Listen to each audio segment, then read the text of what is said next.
¿Qué tal? Buenas noches. Desde hace semanas Canarias sufre uno de los episodios de calima más importantes que hayan producido y es extraordinario, ha sido por su duración. En lo que llevamos de años los canarios hemos pasado 19 días respirando un aire desfavorable o extremadamente desfavorable. De hecho, durante varias jornadas hemos llegado a registrar concentraciones de polvo en suspensión de entre 600 y 700 microgramos por metro cúbico, cuando la OMS establece que a partir de los 50 microgramos ya hay peligro para la salud. ¿Es normal un episodio tan extenso? ¿Estamos ante un anticipo de lo que nos espera con el cambio climático? Son algunas de las cuestiones que vamos a intentar responder esta noche. Y lo haremos en un programa en el que también hablaremos del amor, un sentimiento que mueve montañas y también ingentes cantidades de dinero, sobre todo a las puertas de San Valentín. Sin embargo, en Canarias cada vez hay más solteros y ya representan el 37% de nuestra población. ¿Por qué es tan difícil afianzar una pareja? ¿Es que el amor tiene fecha de caducidad? Lo primero que hay que entender es que el cerebro es el que gestiona el amor, no el corazón. En el enamoramiento la dopamina sube bastante, con lo cual la sensación de necesitar constantemente esa sensación de subidón frente a la persona se agudiza. La oxitocina es una de las importantes porque incluso se estimula con el tacto, con los abrazos. Esta es una hormona que nos da el apego, la sensación de apego. De hecho, se produce también, por ejemplo, en la mamá a la hora de amamantar. ¿Tiene el amor una fecha de caducidad desde el punto de vista químico? En principio no tiene por qué ser así, porque evidentemente a medida que va pasando el tiempo hay otras zonas del cerebro, más en el largo plazo, que también se activan. Todo va a depender de cuánto se haya producido y cómo se mantenga, cómo se alimente.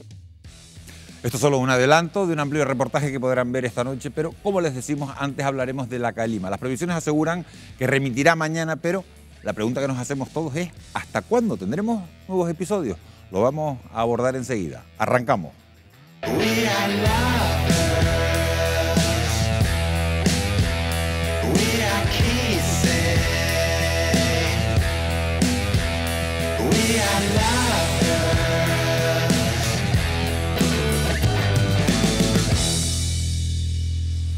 La calima lleva semanas acaparando las conversaciones sociales y las portadas de los principales medios de comunicación. Son episodios frecuentes en Canarias, pero ¿siempre ha sido así? Sabemos que los episodios de intrusiones saharianas acaecidos en Canarias han sido documentados desde 1883, año en el que se produjo una lluvia de tierra en la noche del 22 de febrero sobre Tenerife, aunque el propio Darwin, en 1832, ya describió una situación de intensa calima a su llegada al puerto de Santa Cruz de Tenerife. Por eso, desde hace siglos hemos comprobado que este fenómeno es recurrente en las islas y además es más frecuente entre los meses de enero y marzo y más improbable entre mayo y junio. De hecho, las calimas más intensas de los últimos años han ocurrido en invierno y lo vamos a ver a continuación. El 25 de febrero del año 2000, una densa calima llegó a Fuerteventura y Lanzarote, reduciendo la visibilidad a 100 metros y trayendo consigo langostas del continente africano. También muchos seguro recordarán el gran episodio del Día de Reyes del año 2002. Aquel 6 de enero, Tenerife y Gran Canaria se vieron envueltas por un aire irrespirable tras haber vivido una jornada de abundantes precipitaciones. Su magnitud fue tal que incluso en el aeropuerto de Gran Canaria la visibilidad se redujo hasta los 50 metros. Pero sin duda el mayor episodio conocido se produjo entre el 22 y el 26 de febrero del año 2020, en plenos carnavales, cuando vientos de 100 kilómetros por hora levantaron polvo a 5.000 metros de altura, sumiendo el archipiélago en la peor calima de la que hay registros y obligando también a cerrar el espacio aéreo y marítimo. El aire durante esos días fue irrespirable y alcanzó concentraciones de polvo en suspensión, fíjense, de entre 1.800 y 3.200 microgramos por metro cúbico, cuando la Organización Mundial de la Salud recomienda no exponerse a más de 50. Y ahora, apenas 2 años después, las islas han vuelto a rememorar esa sensación asfixiante con una calima que en días puntuales ha sido incluso muy densa y que nos acompaña de forma intermitente desde el pasado 14 de enero, haciendo que este episodio sin duda destaque por su extraordinaria duración. Pero ¿cómo se origina este fenómeno que es muy molesto y qué factores sobre todo se tienen que dar para que llegue a Canarias? Lo vamos a responder con la ayuda de Vicky Palma, meteoróloga de Radio Televisión Canaria. Vicky, buenas noches, bienvenida. Buenas noches, Laura. Para hablar de la calima, sin duda tenemos que hablar de su origen, y ese está en el Sáhara, que lo tenemos a escasos kilómetros de Canarias, ¿no? Sí, el origen es el desierto del Sáhara, es el desierto más grande del planeta. También es uno de los considerados más secos y de temperaturas más extremas. Tiene un tamaño aproximado que podríamos pensar en países como Estados Unidos o China, más de 9 millones de kilómetros cuadrados de extensión. Y bueno, ese es el origen, es un manantial de polvo atmosférico que el viento después se encarga en esparcir por otros puntos del planeta. Puede irse hacia el norte, hacia Europa, y puede irse también, atravesar todo el Atlántico y llegar, por ejemplo, a la zona del Caribe y a Estados Unidos. Vicky, ¿qué factores se tienen que dar para que se forme esta calima y sobre todo para que nos llegue a Canarias? Bueno, la generación de tormentas en el entorno del desierto y que después se den una serie de condiciones meteorológicas favorables, cambios en el viento, en el régimen de vientos de las islas habitual, para que ese viento sea del este y sobre todo vientos del sur y sureste que puedan arrastrar ese polvo hasta nosotros. Lo que llama la atención además es que son episodios que suceden sobre todo en invierno. ¿Por qué se da así? Realmente podemos tener calima en cualquier época del año. Lo cierto que las más densas pues se suelen producir en invierno, porque es en invierno cuando nuestro gran protector, el anticiclón de las Azores, pues puede cambiar de posición y puede favorecer la entrada de perturbaciones, sobre todo por el oeste de las islas, son las responsables de las últimas calimas de estos 2 meses, que generan vientos del sur y del sureste y que acaban trayendo pues ese polvo sobre el archipiélago. Además, en Canarias estamos acostumbrados a vivir con días de calima, pero no con semanas, como nos está pasando ahora mismo. ¿Por qué sucede este fenómeno? ¿Por qué se da así ahora? Realmente las calimas tienen una duración variable. Pueden ser entre 2 o 3 días o pueden llegar a durar más de 15 días, que es este último episodio que estamos viviendo. ¿Qué pasa? Que no tenemos la memoria meteorológica y siempre pensamos, oh, el último episodio es el más largo. Sí. Ha habido episodios pues similares y bueno, pues nos ha tocado un episodio bastante largo que esperemos que termine este fin de semana. Bueno, mientras esperamos que sea este fin de semana cuando nos dé esa tregua, hay que recordar que desde el 1 de enero hasta hoy hemos tenido hasta 20 días con una calidad del aire en Canarias desfavorable.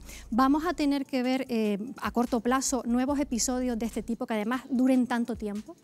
La duración realmente no sabemos cuánto puede ser. Que tengamos un episodio de calima próximo, pues podría ser. Las predicciones a largo plazo, yo personalmente no me gustan mucho, el viento suele variar bastante, pues sí que apuntan otro cambio de viento para el viernes de la próxima semana, no para mañana. Otra vez entradas de vientos de sur, que habrá que ver si llegan o no, y que podrían volver a favorecer la llegada de calima. Bueno, pues mientras vemos eso, vamos a ver si este fin de semana nos da esa tregua. Vicky Palma, muchas gracias. Te invito a que te unas a la mesa para empezar con el programa. Gracias. Bueno, Miguel Ángel, a ver si es cierto y este fin de semana, como nos dice Vicky, nos da una pequeña tregua. Sí, pero me ha dejado preocupado, ahora voy a trasladar la pregunta a la mesa porque ha dicho que la semana que viene podría volver. Nos vamos a quedar con esa previsión de Vicky Palma, que como decimos se incorpora a una mesa de grandes expertos que nos acompañan esta noche para profundizar en el fenómeno de la calima. Así que saludamos ya a Aridane González, que es presidente del Comité Científico del Gobierno de Canarias para el Cambio Climático. Aridane González, bienvenido, muchas gracias. Muchas gracias. Está con nosotros también David Suárez, que es el delegado de la Agencia Estatal de Meteorología en Canarias. David, hola, ¿qué tal? Bueno, muchas gracias por acompañarnos. Y José Ramón Arévalo, que es catedrático de Ecología. José Ramón, bienvenido. Muchas gracias por la invitación. En Fuera de Plano. David, acaba de decir Vicky que la calima se va, pero que podría regresar el próximo viernes. ¿Manejan ustedes las mismas previsiones en la Agencia Estatal de Meteorología? Sí, coincido con Vicky que sobre todo estamos centrados en el muy corto plazo y a estos 4 o 5 días vemos la persistencia del alta que se situará en el entorno de Azores. Mañana tendremos una jornada de transición de este flujo de este-sureste a ya componente norte, que el sábado lo tendremos totalmente instalado y notaremos el descenso de las temperaturas, que va a ser incluso acusado en zonas de interior, 4 o 5 grados en algunas zonas de interior, y por lo tanto vemos que la persistencia del alta, pues esperemos que dure alguna semana. Evidentemente no podemos descartar un nuevo episodio de calima porque estamos en el mes de febrero, el mes de febrero, enero, marzo son los meses más favorables para que se produzcan este tipo de episodios y por lo tanto no podemos descartar un nuevo episodio más adelante. ¿Y es normal la persistencia del polvo en suspensión durante tantos días, David, como hemos tenido? Este enero lo hemos cerrado hablando de calima densa que afecte más de una isla, con bajadas de visibilidad por debajo de los 10 kilómetros, con 13 días de calima en lo que es del mes de enero. En febrero ya llevamos 3-4 días que han afectado también a distintas islas y vemos como el año 83 y el año 92 han estado por encima. han tenido 14 días. Es decir, es anómalo porque no es normal tantos días de calima, pero se ha repetido en ocasiones anteriores. ¿Han ido disminuyendo los...? Lo que hemos visto desde los años 80 hasta ahora, agrupando los días de calima a lo largo de los años, desde el año 80 hasta ahora, es que hay un descenso de los días de calima. Ahora, la cuestión es si esos episodios son más intensos o serán más intensos en el futuro, ¿no? Y ahí nos estamos haciendo pues muchas preguntas. Aridane, de todos los episodios, y según la Organización Meteorológica Mundial, el año 2020 fue extremo en lo que se refiere a polvo en suspensión. De hecho, este organismo señala en ese año, en 2020, 3 grandes episodios en el mundo: Mongolia, Caribe y Canarias. Todos recordamos que en ese mes de febrero llegaron incluso a cerrarse los aeropuertos. Detrás de todo esto, Aridane, ¿puede estar el cambio climático? Es complicado responder a esa pregunta, básicamente porque faltan datos. No hay tantas series temporales largas para poder decir si hay una relación o no. Al final tenemos que recordar que cuando hablamos de cambio climático tenemos que tener series bastante largas. Si hablamos de temperatura, hay series muy largas, pero con la calima no pasa lo mismo. Por lo tanto, lo primero que hay que hacer es, evidentemente, los modelos bien indican que si hay mayor sequía en el norte de África, pues se puede mover mucho más el polvo, etcétera, etcétera, pero todavía hacen falta series de datos más largas para poder determinar si hay relación o no con cambio climático. José Ramón, ¿qué opinas? Los expertos no se ponen de acuerdo, pero un informe de la EMET, publicado un año después de ese gran episodio en Canarias, concluyó que este fenómeno tuvo algo nuevo y asegura que se está produciendo un cambio en el Atlántico Oriental. Bueno, a mí me gusta desdramatizar estas situaciones que se plantean de manera puntual en televisión, y es cierto que la calima trae un problema de salud, eso a nadie le cabe duda. Pero claro, a lo mejor por mi formación en ecología, donde la idea de equilibrio no la tenemos tan clara, pensamos que el equilibrio de hecho supone algo más parecido a la muerte de un ecosistema que la vida del ecosistema en sí, porque están permanentemente en desequilibrio. Nosotros en los estudios y cuando haces búsquedas históricas entiendes que la calima es como un elemento intrínseco de la dinámica del clima de Canarias. Y ha tenido mucha importancia, desde un punto de vista ecológico, incluso para la colonización de la biota en las Islas Canarias. Hay que tener estas masas de polvo, también llevan hongos, también llevan esporas, han supuesto un elemento fundamental en la ecología. Estamos viendo cambios extremos. Bueno, pues apenas buscamos un poco, como han comentado los compañeros, tampoco tenemos unos registros tan largos, sobre todo con buenos datos, pero sí hay registros históricos. Y yo he podido recopilar una calima de 1826 que fue tan intensa que produjo incluso accidentes un accidente de un carguero donde murieron 72 personas. Eso viene recogido en un trabajo de un profesor, Dorta es uno de ellos, de los que lo tiene recogido, y incluso, claro, no había aparatos de medición como los que tenemos en la actualidad, pero se cogían en los registros que los barcos navegaban miles de millas sin visibilidad. Con lo cual, esto ya ha ocurrido. Y a nivel planetario, me gusta también recordar que uno de los periodos más cálidos que se ha dado en el planeta fue durante los años 50, que es cuando se dan esas bolas de polvo en los Estados Unidos, que incluso se han hecho películas de ello, porque era verdad que te venía la bola de polvo y acababa con los cultivos y con todo. Entonces, yo creo que hay que tener una idea de que los estudios son fundamentales para comprender los fenómenos, pero también desdramatizarlos, porque tomar decisiones a futuro en función de unos datos que tienen ciertas deficiencias nos impide quizás tomar buenas decisiones. Vicky Palma, me gustaría conocer tu opinión sobre esto, si se está produciendo un cambio en el Atlántico Oriental. Y una segunda pregunta, ¿qué posibilidad existe de que en Canarias vuelva a repetirse ese fenómeno tan intenso como el que tuvimos en febrero de 2020? No, la calima es una de las características del archipiélago. Las invasiones de aire sahariano, pues son parte del clima de las islas, forman parte de él, lo han formado siempre. Quizás son más llamativas ahora, o quizás es porque los propios medios de comunicación nos hacemos eco, y las redes sociales han hecho también que se haga mucho eco de situaciones meteorológicas que son normales en las islas y que nos parecen extraordinarias cuando no lo son. Sí que es cierto que este episodio de calima, que ya lleva muchos días, ha sido extraordinario. También los episodios registrados a lo largo del mes de enero, con lluvia, con calima, que nos parece que la mezcla no podía ser muy normal cuando es lo habitual en las islas. Y yo creo que nos hacemos mucho más eco del que nos hacíamos antes, aunque no deja de ser una característica. Es cierto que las calimas son irregulares, suelen llegar a una media de un 22% de los días del año, es decir, estamos hablando de una media de unos 80 días al año tenemos calima en el archipiélago. Las duraciones también son irregulares, pueden durar de 1, 2, 3 días o durar más de 15. Está recogido en muchos estudios que esto es así. Y bueno, también sabemos que son más frecuentes en invierno, entre diciembre y febrero, marzo, y que son menos frecuentes pues entre abril y junio, y que las de verano suelen llegar asociadas a olas de calor o episodios de altas temperaturas, que además tienen un riesgo que en los últimos 20, 21 años pues siempre han estado también asociados a grandes incendios forestales. Nos estás dando los meses en los que llega más calima, pero fíjense que el desierto del Sáhara eleva a la atmósfera cada año unos 60 millones de toneladas de polvo que pueden llegar hasta el Amazonas. Dado que es la fuente de la calima que llega a Canarias, David, tenemos que estar alerta a los cambios climatológicos que puedan darse en el desierto.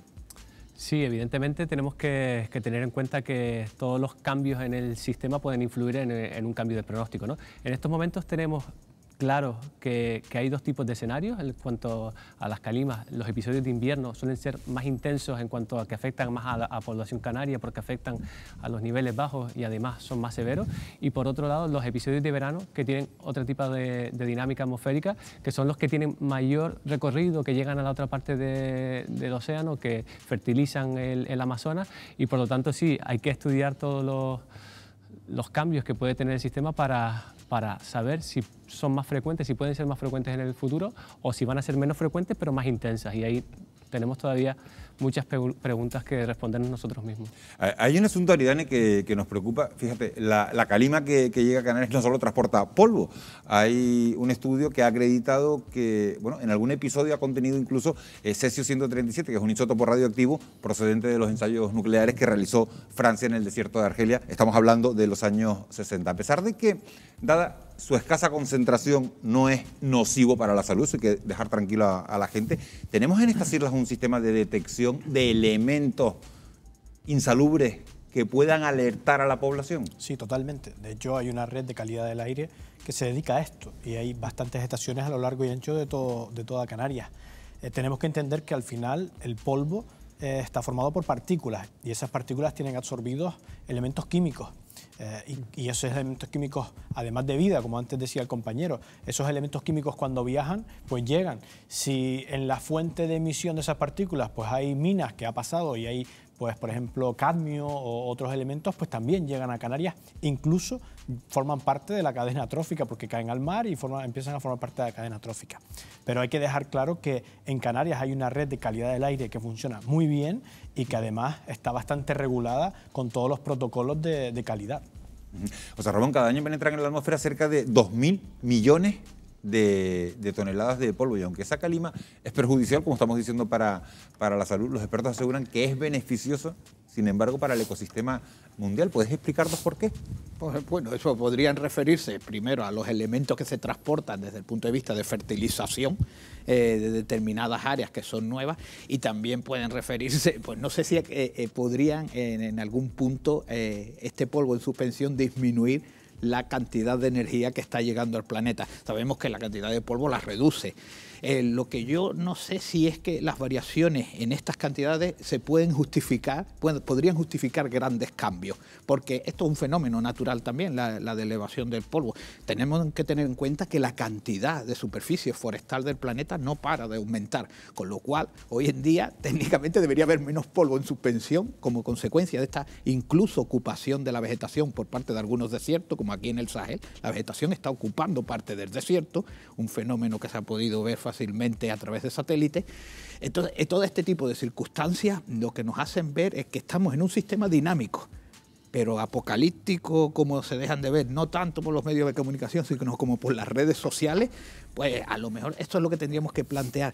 Yo, para mí, que este sistema de información sin filtrar, que traspasa a millones de personas, pues no vamos a decir de controlarla, porque sería un poco delicado, pero sí que es cierto que debemos, cuando analizamos un fenómeno, debemos entenderlo también desde ese punto de vista. ¿Qué impacto están teniendo las redes sociales, los medios de comunicación en este escándalo, en este miedo? Que además, a mí lo que más me preocupa no es que llegue a la ciudadanía, sino que se traslade a la política. Y un político asustado es un poco peligroso. Puede tomar decisiones que a lo mejor no son las más adecuadas. Son decisiones que se toman en función de la presión puntual. Y el clima se está convirtiendo en un elemento muy particular en este caso. Ariane, iba a decir si estás de acuerdo en que sobre todo en la parte en controlar el alarmismo, ¿no? Sí, bueno, yo creo que no hay que ser alarmista, pero tampoco hay que dejar de decir las cosas como son. Por ejemplo, en la pregunta que hacías originalmente sobre los beneficios que pueda tener la calima, para el ecosistema por ejemplo, mundial, en la parte oceánica, recordemos que las aguas de Canarias son anémicas, no tienen hierro, por ejemplo. Cuando hay un evento de calima, evidentemente hay un aumento de la biomasa. Y eso es importante, porque al final todo eso tiene una repercusión en la cadena trófica. Y eso es lo que hace que hayan, por ejemplo, floraciones, cuando coincide con otro tipo de parámetros, de cianobacterias en Canarias, que a lo mejor no le gusta tanto a la sociedad, pero que son elementos naturales que pueden pasar en nuestro océano. Y esto no solo en Canarias, en muchas partes del océano mundial vemos que cuando hay aporte de polvo, pues hay un afloramiento, hay una floración, perdón, de biomasa. Y eso básicamente es por ese perfil fertilizante que tiene el polvo. Bueno, está muy interesante todo lo que están contando. Yo de verdad que me parece muy ilustrativo todos los ejemplos que nos están poniendo. Nos vamos a detener aquí un instante para irnos unos minutos a publicidad, pero a la vuelta vamos a retomar este tema de la calima porque aún nos quedan muchas aristas por abordar. ¿Sabían que, según algunos estudios, la disminución de los episodios de polvo en suspensión no es una buena noticia para el planeta? Lo vamos a ver enseguida, justo después de la publicidad. No se vayan.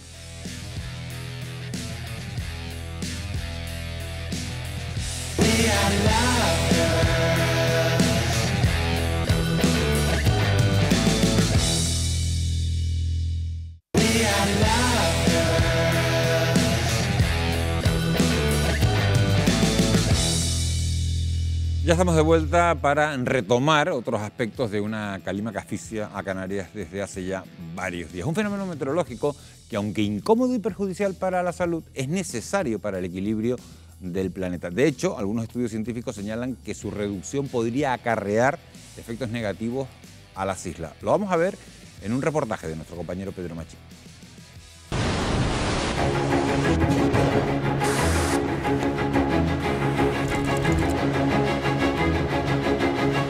Lo están viendo, el clima de Canarias está cambiando. Cada vez es más frecuente la aparición de tormentas tropicales muy cerca del archipiélago, un aumento de las temperaturas o episodios de calima más intensos. El principal atractivo de las islas, su clima, su primavera eterna, estaría en juego. ¿Vamos hacia una tropicalización de Canarias?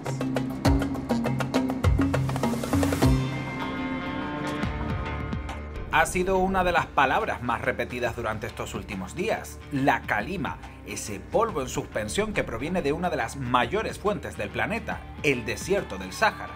Sus episodios cada vez más intensos pueden llegar a alertarnos sobre sus posibles consecuencias en nuestra salud. Pero una reducción también podría traer consigo efectos aún más desfavorables. Según un estudio elaborado por la NASA en 2020, se espera hasta un 30% menos de polvo en suspensión durante este siglo, iniciándose un descenso continuo dentro de 50 años. Menos partículas en el aire equivaldrían a un cambio en las condiciones climáticas de nuestro archipiélago. Cuando la calima entra en el sistema, en la columna de agua, pues lo que hace es de pantalla para la radiación solar. Si hay menos, pues habría menos efecto de pantalla. Que haya una reducción no quiere decir que no vaya a venir. O sea, seguirá habiendo calima en menos proporción globalmente. La calima para el clima no era tan mala en el sentido de que venía a pantallar esta situación de calentamiento global. El tener menos calima pues no va a favorecer la mitigación del calentamiento en el océano. puede ser una de las causas que puede incrementar el calentamiento de los océanos, pero la verdadera causa del incremento del calentamiento de los océanos es que absorben aproximadamente más del 90% del calor que generan las emisiones de dióxido de carbono que estamos poniendo en la atmósfera. El océano es como la memoria del planeta. Aunque ahora cesáramos todas las emisiones de dióxido de carbono, seguiría emitiendo calor hacia la atmósfera y seguiría calentándose el planeta durante décadas. El último informe del Panel Intergubernamental de Cambio Climático lo que predice es que se van a intensificar los sistemas de altas y bajas presiones en latitudes altas y se van a debilitar en latitudes bajas. Y la predicción aquí para la zona de Canarias es que se van a debilitar los alisios y vamos a vivir épocas mucho más secas con muchas menos precipitaciones. Los huracanes que normalmente se forman en el centro del Atlántico o cerca en la zona este del Atlántico y van hacia el oeste, pues ya algunos de ellos están derivando ya desde hace años hacia el este en forma de tormentas tropicales que ya hemos sufrido aquí en Canarias, y la predicción es que sean más intensas estas tormentas tropicales precisamente porque el agua del océano está más caliente y se evapora más y se forma más. Unos fenómenos atmosféricos que no son habituales en Canarias, pero que se acercan cada vez más. Y para ello, varios ejemplos. El primer toque de atención llegó en 2005 con la tormenta tropical Delta. Ya en ese momento se avisaba que no sería la última que descargaría en las islas. Cerca se quedaron la tormenta tropical Leslie y Zeta en 2020. Esta última se quedó a tan solo 300 kilómetros del archipiélago. Los expertos hablan de un cambio. Con Zeta hemos tenido una tormenta tropical que estuvo a punto de alcanzar la isla de La Palma. Las condiciones en Canarias son un poco más desfavorables, pero la distancia en la que estuvo al final se puede decir que fue casualidad que no llegara y afectara más de lleno a las Islas Canarias. No va a ser de un año para otro, pero sí va a ser progresivo, es decir, en 40 o 50 años pues veremos que la frecuencia de llegada y su intensidad será mucho mayor que lo que está aconteciendo ahora. Se hace más difícil su predicción, entonces desde el punto de vista operativo su predicción sería más compleja. Y ya desde otro punto de vista, ya del tema de impacto, pues sí es verdad que las costas canarias pues no están preparadas para ese tipo de fenómenos. Un cambio en nuestro clima supone un giro en nuestra forma de vivir y aquí, como sabemos, nuestra principal fuente de ingresos es el turismo. Un aumento de las temperaturas o de las precipitaciones debería conllevar, según los expertos, una adaptación al cambio climático. La ordenación del territorio, sobre todo de cara a fenómenos que tengan que ver con la lluvia y a todo tipo de inundaciones, pues deja mucho que desear. Es urgente, necesario, es imprescindible empezar a planificar el territorio de cara a una adaptación adecuada al cambio climático. Tenemos que estar preocupados no solamente en cuanto al impacto del propio cambio climático, sino también en el impacto de la mitigación del cambio climático. Si el planeta en su conjunto o los países emisores de turistas que llegan a Canarias deciden mitigar radicalmente las emisiones de gases de efecto invernadero, eso puede también afectarnos a nosotros, porque una parte importante de los gases de efecto invernadero se emiten en el transporte aéreo. Recibíamos antes de la pandemia por encima de 15 millones de turistas. La mayor parte de esos turistas vienen desde destinos que están a 3.000, 3.500 kilómetros y que suponen las emisiones por pasajero de media tonelada de dióxido de carbono en cada viaje. Como en cualquier comportamiento natural, todo es complejo y muy voluble. Una cuestión de constante observación y vigilancia, pero no deja de ser una llamada de atención de cara al futuro de nuestro archipiélago. Bueno, pues como acabamos de ver, y aunque parezca lo contrario, que disminuyan las calimas no es nada bueno. Según algunos estudios se prevé una reducción del 30% de la actividad del polvo del Sáhara en los próximos 50 años, y a menos polvo, más radiación llega al mar, elevando su temperatura y más calentamiento global. José Ramón, ¿es así? Sí, bueno, esto es lo que dicen los modelos. Y claro, yo aquí empiezo a dudar un poco porque nunca jamás en ciencia se había considerado que un modelo era una predicción. Las predicciones las hacen los que te leen las cartas y esto, no los modelos. De hecho, cualquier libro de modelos que cojas, abres la primera página y lo primero que te dice los modelos no son predicciones. Esa es la primera línea de cualquier libro. Por lo tanto, estamos hablando de modelos. ¿Qué es lo que va a pasar en el futuro?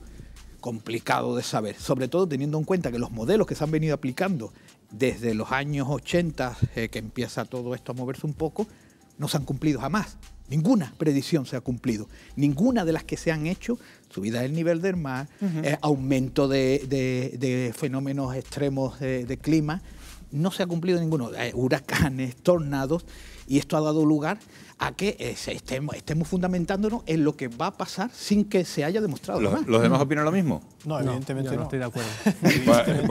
Pues esta tarde. Yo no estoy de acuerdo porque primero los aerosoles está claro que enfrían el planeta y si no tenemos erupciones volcánicas casi lo demuestran, ¿no? Como el Pinatubo y demás. Los aerosoles enfrían el planeta y eso está claro.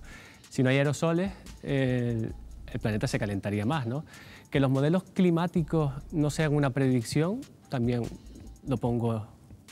Tampoco estoy de acuerdo. Evidentemente los modelos... Lo puedes decir abiertamente, tranquilamente, no estoy de acuerdo. Que lo vamos a dejar en este lado de la mesa. Yo me baso en los datos. Los modelos de predicción, sean de predicción a corto plazo, sean modelos climáticos, son modelos, tienen sus limitaciones, pero lo que te dan es una predicción para el futuro o unas proyecciones en caso de que sean modelos climáticos, ¿no? Por lo tanto, que no se hayan cumplido las predicciones de los modelos climáticos tampoco estoy de acuerdo, porque han reproducido perfectamente el comportamiento de las temperaturas desde los años 60 hasta ahora, con lo cual no estoy de acuerdo. No, de acuerdo en absoluto. Aridane. Totalmente, o sea, al final los modelos se tienen que alimentar de datos y los datos son consistentes. Obviamente los modelos tienen una incertidumbre y la persona que hace correctamente modelos y aplica correctamente modelos tiene que referirse siempre a esa incertidumbre. Los modelos con bases de datos sólidas que se empezaron a producir en los años 80 tenían más incertidumbres y ha ido disminuyendo. Y de hecho, a día de hoy, todos los modelos que contemplan la temperatura, la acidificación del océano a medida del pH, que lleva pues ya más de 50 años produciéndose datos, la concentración de oxígeno en el océano es el parámetro con menos datos y por tanto más incertidumbre, pero todos esos modelos se basan en datos y se cumplen literalmente. De hecho, la relación temperatura y emisión de gases de efecto invernadero es clavada. Es más, tengo aquí una gráfica de la predicción de temperatura a través de los datos de ISAña y son perfectamente calculables, usando esos datos desde los años 60 hasta ahora. La gráfica en el móvil va a ser complicado, no vamos a pedirle a la realizadora Ángela Vigil que lo saque del móvil, pero nos queremos esa palabra. Vicky Palma, ¿de qué lado de la mesa está? ¿Del lado de José Ramón o de lo que opinan Aridane y...? El problema está en la incertidumbre. En los últimos años la incertidumbre en determinadas variables ha ido disminuyendo, en otras pues quizás no tanto. Y cuando hablamos de modelos, muchas veces la culpa la seguimos teniendo los medios de comunicación, que cogemos este tipo de noticias, de informes, nos quedamos con el modelo, nos quedamos con la lectura llamativa, pero no seguimos leyendo, que llegas al punto donde te está diciendo cuál es la incertidumbre de lo que te está comentando el documento que estés leyendo, y ese es el que siempre se nos olvida, pero ese hay que mirarlo porque es el que te da la fiabilidad del modelo. Totalmente de acuerdo con Vicky, porque además todos los informes del IPCC siempre acompañan el porcentaje de fiabilidad que hay, ¿no? Pues si es más seguro, menos seguro, sí. Entonces esos informes, ya hablemos de predicciones a corto plazo, con un aviso meteorológico por fenómenos meteorológicos adversos, siempre va acompañado de una probabilidad, una predicción va acompañada de una probabilidad y una proyección de cambio climático tiene la incertidumbre que se traduce en los informes porque se dice cómo de fiable puede ser ese aspecto, ¿no? Y desde el primer informe, hasta el sexto, se ha visto cómo la incertidumbre en los datos en las series que más datos tienen ha ido disminuyendo, obviamente. Y cualquier científico cuando habla de modelos tiene que referirse a la incertidumbre. Queda claro. David, te quería preguntar, según acreditan los datos, la llegada de tormentas tropicales en el Atlántico Este se ha multiplicado. La tormenta Leslie estuvo a punto de rozar Canarias en el año 2018 y la tormenta Teta en 2020 no llegó a las islas por escasos 300 kilómetros. ¿Se trata de casos aislados? Si ponemos el radio en Canarias, centramos Canarias y hacemos un radio de 300 kilómetros, en los últimos, desde el final del siglo XIX, tenemos cuatro ciclones tropicales que han estado a menos de 300 kilómetros, ¿no? Y tenemos 3 que han estado en los últimos 15, 17 años, ¿no? Primero Delta, en 2010 Otto y 2020 Zeta, ¿no?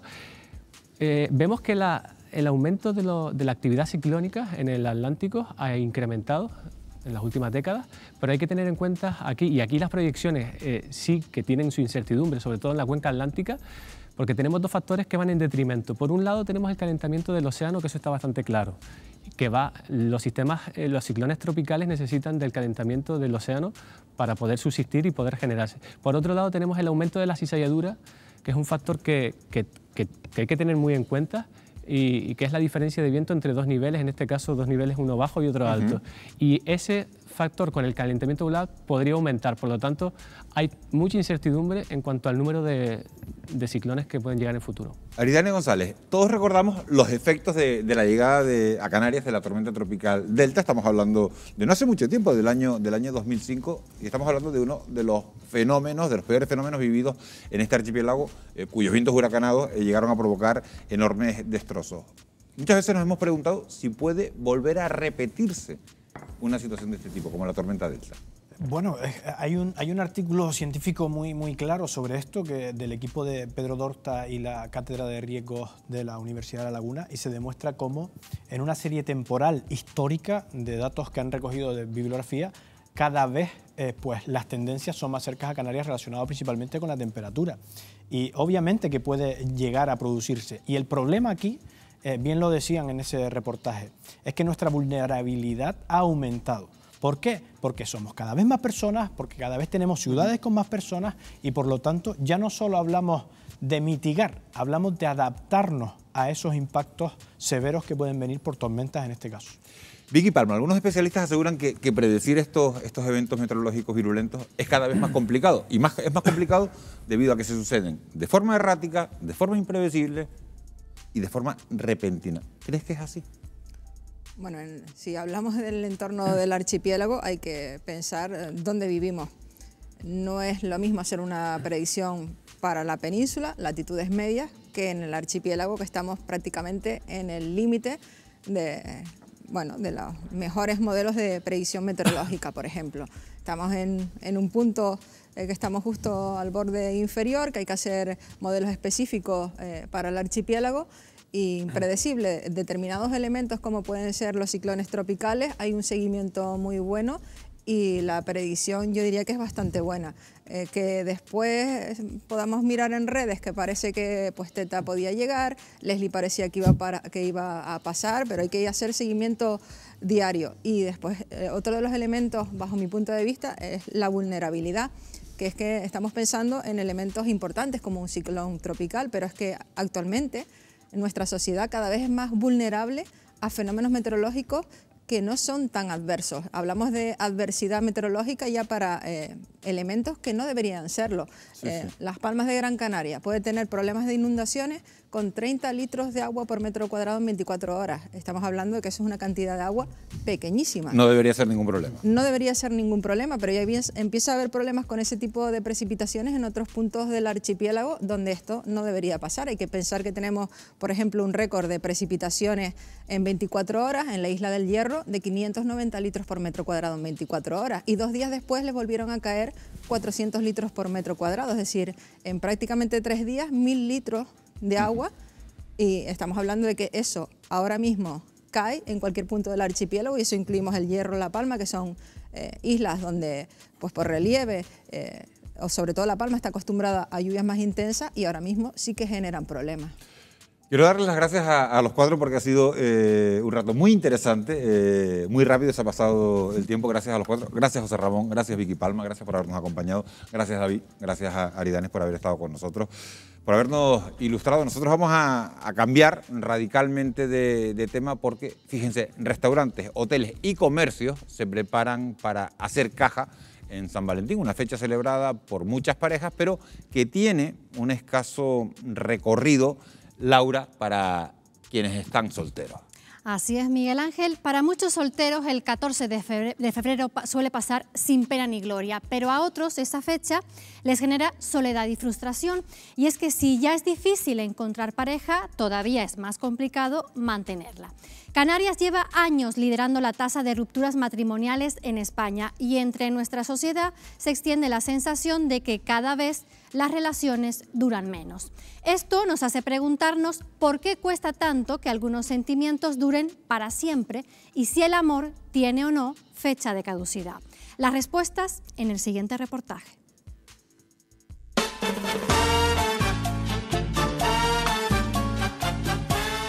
When marimba rhythms start to play, dance with me, make me sway. En España hay 14 millones de personas solteras y la cifra no para de crecer. Like a flower bending in the breeze, bend with me, sway with ease.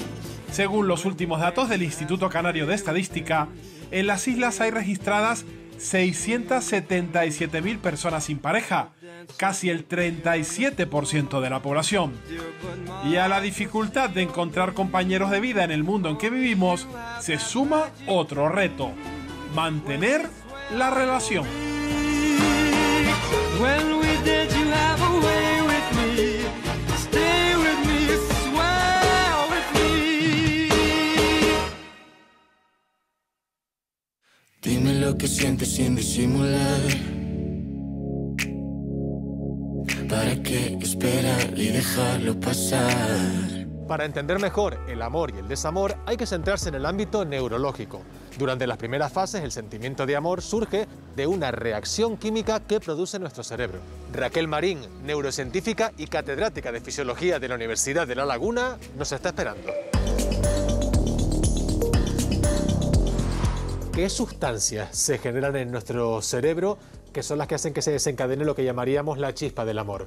Lo primero que hay que entender es que el cerebro es el que gestiona el amor, no el corazón. Hay aproximadamente unas 15 sustancias distintas que son tanto hormonas como neurotransmisores, es decir, las moléculas que se utilizan para la comunicación neuronal, y también otras sustancias como las hormonas del olor, ¿verdad? Las feromonas, entre otros. En el enamoramiento la dopamina sube bastante, con lo cual la sensación de necesitar constantemente esa sensación de subidón frente a la persona se agudiza.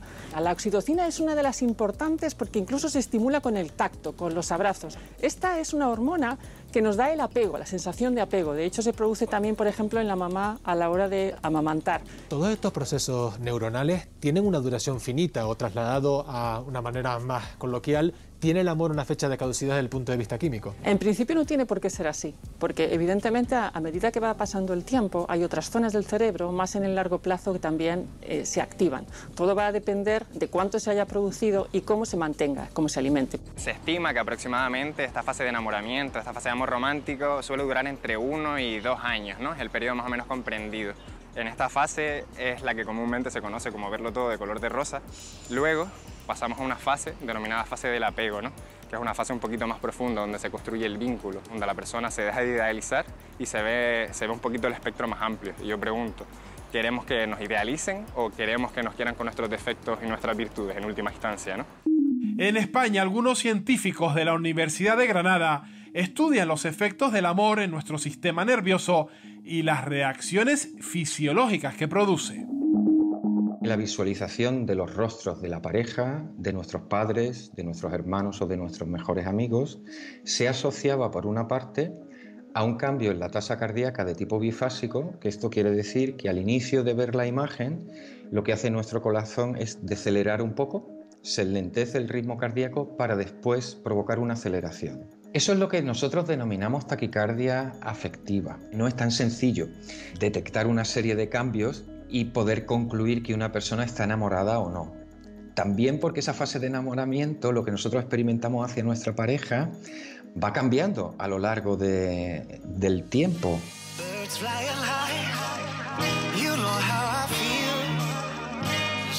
En el mundo hay casi 8.000 millones de habitantes, 8.000 millones de personalidades diferentes, de culturas distintas, entre la que supuestamente estaría nuestra media naranja. Una idea que ha calado en nuestra sociedad. La idea de la media naranja tiene su origen en el banquete de Platón. Platón habla de que en el principio de los tiempos el género humano se divide en 3 tipos de individuos: hombre, mujer y andrógino. Y todos somos redondos, por lo tanto esos seres humanos eran seres perfectos, y Zeus lo que hace es partir esos círculos por la mitad, separarlos. Esta concepción de la media naranja hace que pasemos de ser seres perfectos a ser ya seres imperfectos, a los que nos falta algo. Y entonces el ser humano se convierte en un ser anhelante, un ser que busca a esa otra persona. Pero si fuera realmente cierto, ¿qué probabilidad habría de encontrarlo? Si tiramos de la ciencia estadística para encontrar nuestra media naranja, pues bueno, suponiendo algún concepto muy general de que nos podemos enamorar de cualquier persona, pues tendríamos que buscar la probabilidad favorable, el caso favorable, que sería encontrar una persona que sería nuestra media naranja. Claro, ¿cuáles serían los casos totales? Pues cogemos toda la población mundial, que son 7.800 millones de personas, y está claro que las causas o la probabilidad favorable es una entre 7.800 millones, y el resultado que nos da es 0,00000000128. O sea que la probabilidad de encontrar tu media naranja, según la ciencia estadística, es prácticamente nula. Mito o no, la media naranja es una idea muy extendida en el imaginario colectivo. El riesgo es que el individuo piense en su alma gemela para completarse a sí mismo.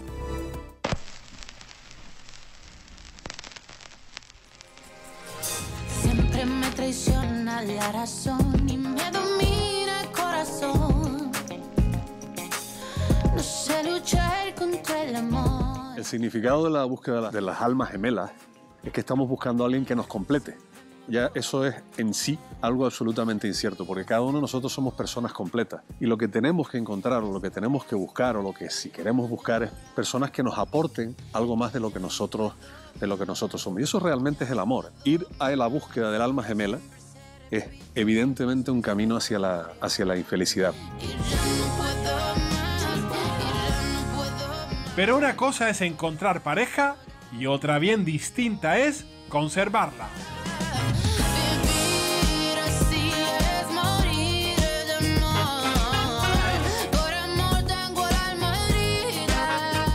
La duración media del matrimonio actualmente en España, según datos del INE, es de unos 16 años. Esa duración ha ido disminuyendo, lo mismo que ha ocurrido en el resto de países europeos con el desarrollo económico y los cambios que se producen en la sociedad. En el caso de Canarias, esa duración es aún menor que la media española en este momento y ha disminuido de manera más rápida que en el conjunto del Estado.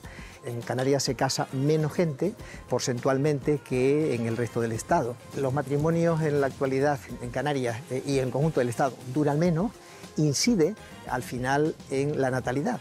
Es decir, menos duración de los matrimonios, menos nacimientos. Nunca es suficiente para mí,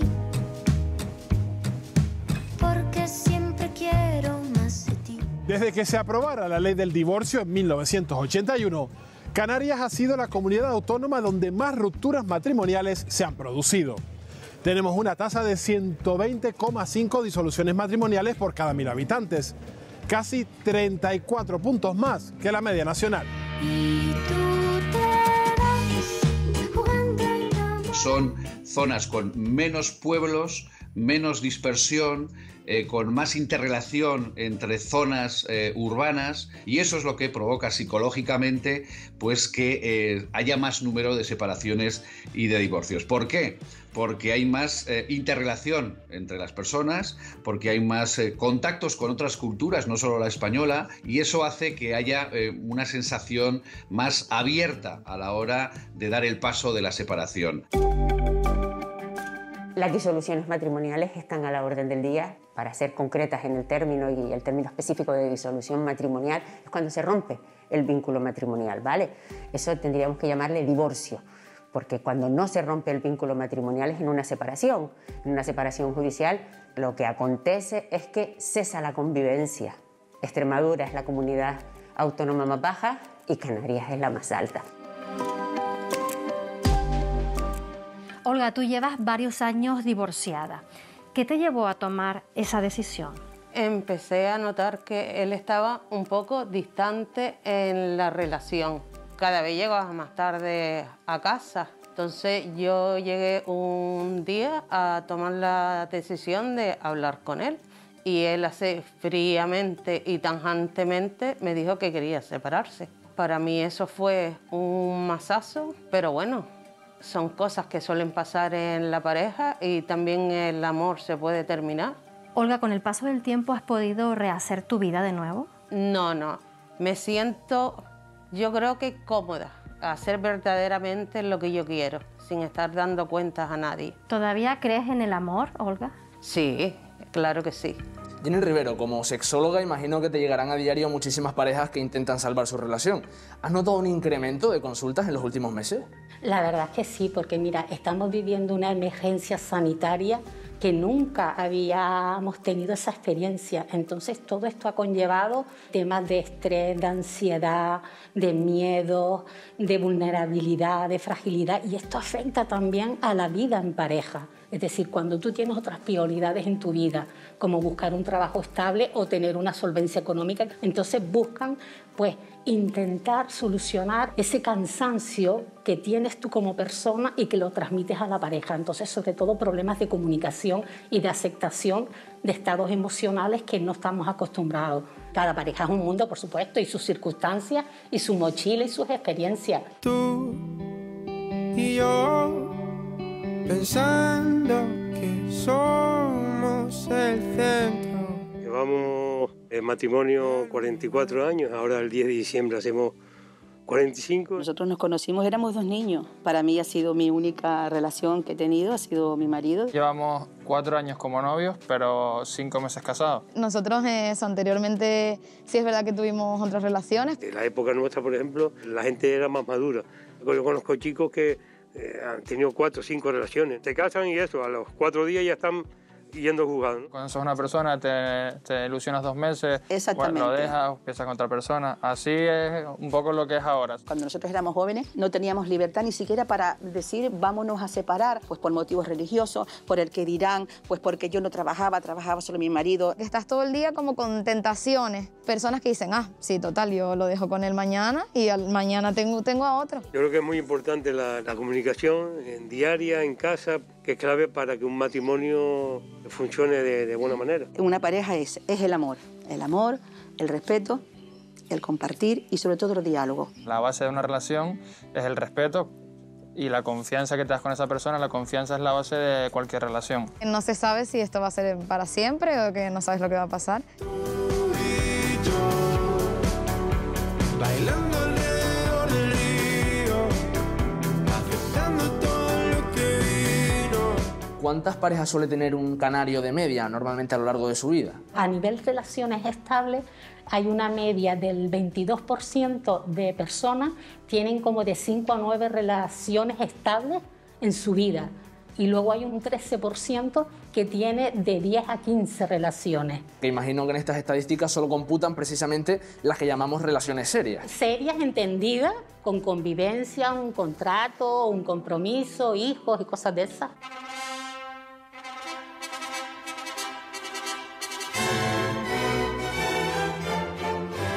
En Canarias hay casi 124.000 parejas de hecho. Sin embargo, el nivel de compromiso ahora no es el mismo que hace 3 décadas. En 1989 contrajeron matrimonio 9.500 canarios. Si nos vamos a cifras prepandemia, en 2019 se produjo un descenso con 7.800 residentes en las islas que se dieron el sí quiero. ¡Viva los novios! ¡Viva! Aunque el mejor indicador es la tasa de nupcialidad, en Canarias ha ido bajando progresivamente desde los casi 14 contrayentes por 1.000 habitantes en 1989 a 7 por cada 1.000 en 2019. Una tendencia a la baja que ha experimentado un desplome en 2020 como consecuencia de la pandemia. Y por eso nos preguntamos, ¿el matrimonio ha pasado de moda? El matrimonio no es que haya pasado de moda, es que ha cambiado la revolución digital, las relaciones humanas. El avance tecnológico es un gran avance, pero se está produciendo un retroceso en la comunicación, en la reflexión y en las relaciones interhumanas. Las redes sociales nos está haciendo seres mucho menos estables en todo, en la comunicación y, como he dicho, en los afectos. Los afectos también los estamos virtualizando.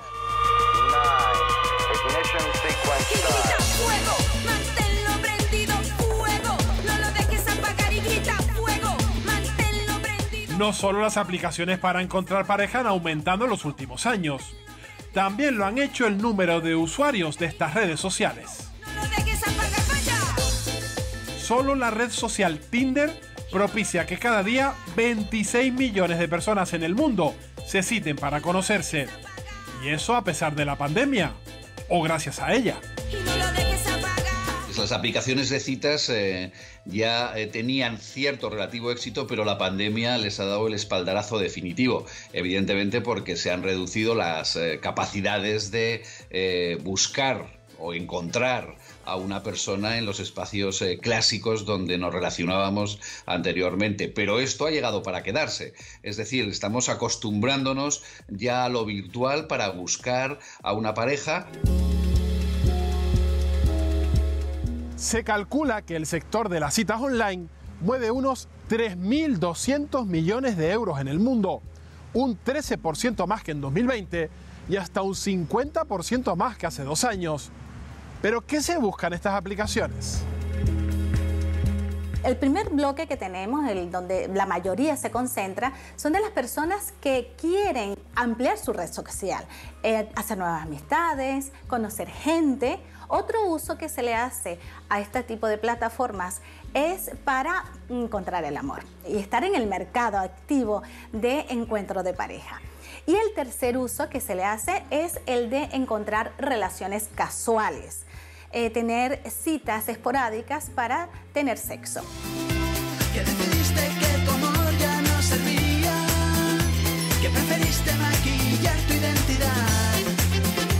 Hoy te preparas para el golpe más fantástico, porque hoy empieza la revolución sexual. Y precisamente este auge de las aplicaciones ha facilitado aún más la cara B de las relaciones monógamas, las infidelidades.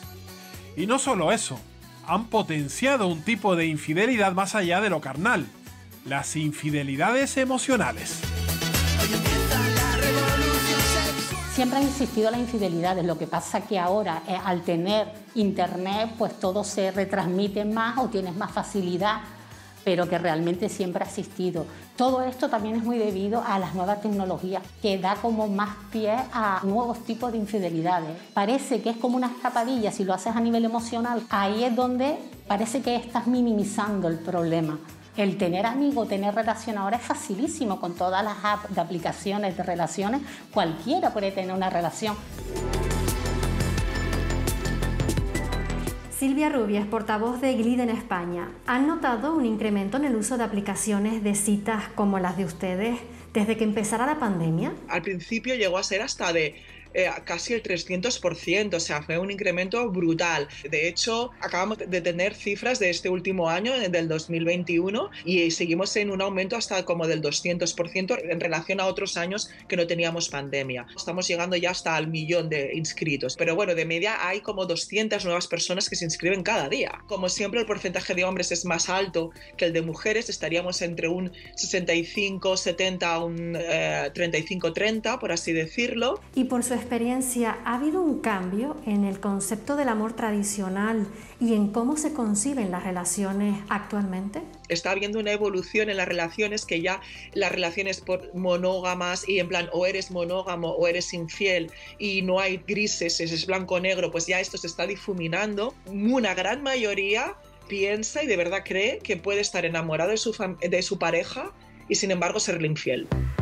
En la era de Internet es más fácil conocer a gente y más difícil encontrar a una pareja estable, aunque hay muchos casos de éxito. Porque mi amor solo es cuestión de suerte, este calor que provoca tenerte. Nosotros nos conocimos mediante una red social y realmente como los dos somos de fuera de la isla, no conocíamos a mucha gente y pues fue una forma también de conocer gente. Y al principio pues empezamos a quedar y veíamos que funcionaba, así que continuamos con ello. Encontrar el amor en una red de citas es algo que no descartas, pero tampoco es lo que uno espera cuando se la descarga. Si luego encuentras a alguien con quien las cosas van fluyendo y estás a gusto, pues ¿por qué no seguir adelante? Siempre que me preguntan cómo he conocido a Camille, me dicen que era del trabajo o amiga de algún amigo o así. Y cuando les digo que era por una red social, sí que se sorprenden un poco. Este tipo de aplicaciones hay muchísimas personas, todos con objetivos distintos. Y creo que cualquier persona puede encontrar a alguien con quien poder estar o tener cierta estabilidad. I never fit in. I get lost in the crowd. También hay quien prefiere vivir en la soltería. Cool, but I can't quite figure it out. I like to tell jokes. Sea cual sea el caso, los expertos advierten hay que buscar la felicidad dentro de uno mismo para transitar el camino de la vida solo o de la mano con otra persona. Be anything that I'm not, 'cause I'm me. I'm a hot tea with a body and a personality. Ya lo ven, lo importante es encontrar la felicidad en uno mismo y esta idea parece calar entre la sociedad canaria. De hecho, el 37% de la población de las islas sigue soltera. Para hablar de todo ello, nos acompañan esta noche Eloísa Merino, que es abogada especializada en divorcios y separaciones. Eloísa, buenas noches, bienvenida. Muy buenas noches, Miguel Ángel, encantada de estar aquí. Gracias por acompañarnos. Ana Paredes, que es psicóloga, experta en terapia de parejas. Ana, buenas noches. Buenas noches, Miguel. Gracias por acompañarnos. Está con nosotros también Leopoldo Cabrera, que es sociólogo. Leopoldo, bienvenido. ¿Qué tal? Buenas noches. Y está con nosotros también Juan Capafón, que es catedrático de Psicología Clínica de la Universidad de La Laguna. Juan. Buenas noches. Muchas gracias por acompañarnos. Como decimos, cada vez más personas optan por vivir su vida sin ningún tipo de atadura. Sin embargo, muchos solteros denuncian que nuestra sociedad está pensada para vivir en pareja y acciones como comprar un piso, hacer la compra o acceder a ventajas fiscales se vuelven más difíciles y costosas para quienes viven solos. Este será uno de los temas que vamos a abordar enseguida, justo a la vuelta de publicidad. No se vayan.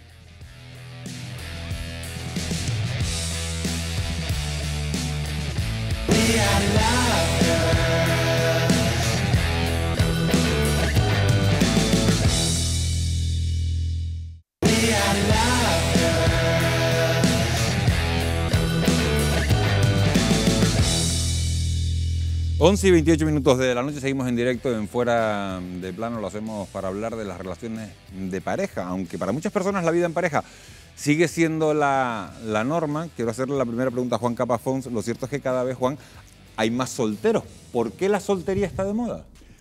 Bueno, más que de moda es que muchas personas se plantean que la soltería puede implicar mayor libertad. Es decir, uno es más autosuficiente o, si quieres, tiene más capacidad de decidir hacia dónde quiere dirigir su ocio, su vida laboral, su vida afectiva, su vida emocional, su vida familiar en todos los sentidos. Por tanto, más que de moda, es posible que en una sociedad donde pues bueno, la información fluye a gran velocidad y es muy fácil intercambiar puntos de vista, más de uno se plantee que vivir en pareja puede ser muy costoso. Tampoco le falta razón si hacemos un estudio antropológico. Algunos antropólogos insisten en que hemos desarrollado mucho nuestro cerebro precisamente por vivir en pareja. Es decir, necesitamos mucha materia gris, necesitamos mucho prefrontal para precisamente intercambiar, ser capaces de dialogar, ser capaces de llegar a acuerdos. Mira, de todas formas, de repente está de moda, mañana ya no, y ese 37 baja al 30, y muchos de los que están ahora casados, a lo mejor mañana están solteros, y muchos de los que están solteros, yo creo que el ser humano tiene que estar preparado para ambas circunstancias. El periodo que te toca en soledad, saber disfrutar tu soledad, y el periodo que te toca vivir en pareja, desde luego, afrontar el reto de convivir con un ser humano. Ana, ser soltero tiene hoy en día un sesgo de éxito y de libertad, en particular para las mujeres que ahora pueden demostrar que pueden vivir una vida plena, tanto en el ámbito familiar como en el ámbito profesional, sin necesidad de casarse, sin necesidad de tener pareja. ¿Crees que esta tendencia se va a consolidar? Bueno, una tendencia normalmente es algo temporal, ¿no? Que durante un determinado momento histórico, social, cultural, político, religioso permanece, porque los que participan de esa sociedad por alguna razón entran en esa norma convencional. Hoy por hoy, en una era de la comunicación, en una era de las TIC, en una era de individualidad, es complicado mantener una identidad estable, ¿no? Y además coincide que el hecho del empoderamiento de la mujer, de su autonomía, de su independencia socioeconómica, y además el hecho de que ya una mujer soltera no sufre la misma presión social que sufría antes. ¿Se consolidará? No, se mantendrá esta tendencia. ¿Se normalizará? Se normalizará. Leopoldo, un estudio de la Universidad de California asegura que los solteros, dice ese estudio, son más felices que los casados. Y la razón, da una razón de ese estudio, dice que tienen más sentido de autodeterminación y más posibilidades de desarrollarse como personas. ¿Estás de acuerdo? A ver, el estudio puede ser real, válido, y las razones no sé si son extrapolables a otras sociedades. En España, los datos que tenemos hoy en día del año 2020 dicen que los jóvenes se casan por primera vez a los 36 años, 2020. en Canarias a los 37. Yo creo en esta parte que pasado un momento determinado de la vida cuesta más vivir y cuesta mucho más salir de casa por razones de economía, por razones... Hay un 55% de jóvenes de 25 a 29 años que viven con sus padres. Entonces, a 25 años atrás, a los 25 años se salía de casa, se tenía trabajo, se vivía en pareja y se tenían hijos. Hoy en día esa situación se ha trasladado en el tiempo y ese traslado en el tiempo quizás esté afectando a una situación justamente de la convivencia, de vivir en pareja. Y una cosa más sobre el tema de la felicidad que viene con el tema de la edad. La juventud y la felicidad están muy asociadas. Entonces, mantener esa idea de juventud y cierta idea de que esa felicidad de estar libre, de estar liberado, puede tender también esa cuestión que dijo Ana de tendencia. Tenemos una abogada especializada en divorcios y en separaciones en la mesa, que es Eloísa Merino. Eloísa, cada vez más parejas optan por convivir sin pasar por la iglesia o sin pasar por el juzgado. ¿Usted recomienda formalizar de alguna manera las relaciones sentimentales? A ver, cada persona y cada situación es un mundo. Lo digo porque eres especialista en separaciones, ¿eh? Entonces por eso te digo la manera de... Sí, a mí me gusta que la gente esté regulada, sí, me gusta. Y sobre todo porque da mucha seguridad. Seguridad con todos los aspectos, no solamente el aspecto jurídico. Te da seguridad frente a la vida en sí. El tener, la gente opta cuando... Yo estoy escuchando a toda la mesa y yo, o no sé, debe ser mi entorno o porque me dedico a la profesión que me dedico, pero yo creo en el matrimonio y creo que la gente quiere casarse. A la gente le gusta casarse. El FEBODA está lleno de gente que busca el matrimonio y casarse. Y bueno, se puede hacer de muchas maneras el casarse. Están las parejas de hecho, que también es una forma de hacer un contrato para casarse. O también casarse por la iglesia, casarse de todas las maneras posibles, porque ahora se casa uno por lo civil, y después se va al juzgado o a algún ayuntamiento y después se hace tremenda boda, como lo que estamos viendo, porque ahora las bodas son increíbles, súper bonitas, súper divertidas. A mí me encantan las bodas, la verdad. Lo tengo que decir. Te gustará porque después la gente se separa, ¿no? Bueno, porque si no, por todo. Claro, porque si no se casan no hay separaciones. Entonces, para divorciarse se tienen que casar. Pero ¿es un tema emocional o es un tema de...? No, me gusta mucho, me gustan mucho las bodas. Puede ser recurrente, ¿eh? Se pueden casar y volver a casar. Le quería preguntar a Eloísa si en cuanto a la fórmula de la pareja de hecho, en Canarias su regulación difiere mucho del matrimonio o es prácticamente lo mismo. No, difiere mucho. A ver, tú cuando eres una pareja de hecho, generalmente se hace una pareja de hecho porque quiere asegurar una serie de derechos. Por ejemplo, tú tienes derecho, si eres una pareja de hecho, a subrogarte en una vivienda, si eres un inquilino, ¿no? Tienes una serie de derechos. Por ejemplo, en un club, te quieres formar un club, tú eres pareja de hecho y te exigen que tu pareja que tengas está recogido. Tienes que formar durante un año, vivir con una persona para que se haya constituido, empadronado en un ayuntamiento y está constituido un año para que puedas ser pareja de hecho. Y te tienes que inscribir en el registro de la comunidad autónoma que pone pareja de hecho. Le pregunto a toda la mesa. La separación es facilísima. Con una cartita, venga, no quiero seguir. Eso es las parejas, en el caso de las parejas de hecho. ¿eh? A mí no me conviene esa. No, el matrimonio está en crisis, le pregunto a toda la mesa. O lo que ocurre es que a lo mejor lo que tenemos que hacer es cambiar el concepto que tenemos de él. Es decir, esa idea de que el matrimonio tiene que ser para siempre. Bueno, si lees a los clásicos y si lees a los griegos, el matrimonio siempre está en crisis. Es decir, es muy difícil encontrar en novela ese factor de a veces el desgarro de lo que significa pues, lo peor de vivir en pareja, ¿no? Yo no creo que el matrimonio, yo estoy con mi compañera, yo creo que el matrimonio goza de muy buena salud. además es que es una cuestión casi como hasta filogenética. Es que para hacer un ser humano necesitas a los dos hoy por hoy, ¿no? Venimos de una especie, venimos de una parte de la naturaleza que dos construyen a uno, ¿no? Pero Juan, ¿tenemos que cambiar el concepto de que tiene que ser para toda la vida o hay que mantener ese concepto de que tiene que ser para toda la vida? Eso es muy interesante porque también, acogiéndome a la antropología, decían, sí, parece que los estudios afirman que hace 10.000 años, 30.000 años, confirman que básicamente el ser humano tiende a ser monógamo y a vivir en pareja. Estos son los datos que hay de nuestra prehistoria. Pero claro, como decía algún antropólogo con cierto humor, la esperanza de vida del matrimonio no pasaba de los 10 años, porque a los 10 años ya habías muerto. Es decir, que por tanto, ese concepto de matrimonio para toda la vida, cuando tienes una esperanza de vida de 25 o 30 años, no es igual que cuando tienes una esperanza de vida, afortunadamente, de 90, ¿no? De todas formas, yo no creo que esté ahí el asunto. Yo, la experiencia que tengo en muchos años dedicándome a investigar sobre el mundo de la pareja, una de las características es el tiempo que pasa, pero esto pasa como con el vino. Si el contexto es muy malo, se avinagra, y si es muy bueno, tienes un vino de gran calidad. Por tanto, para toda la vida, pues el que puede disfrutarlo, adelante. El que no, pues, la tasa para ha eso bajado, tenemos una magnífica abogada y los divorcia. La tasa ha bajado en España en los últimos 30 años.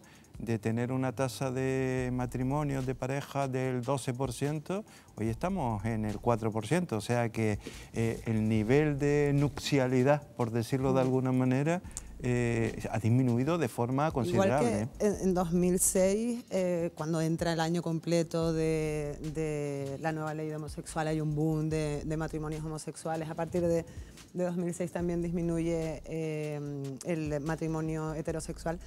Yo creo que a lo mejor no es que no esté de moda el matrimonio, es que lo que no está de moda es el compromiso.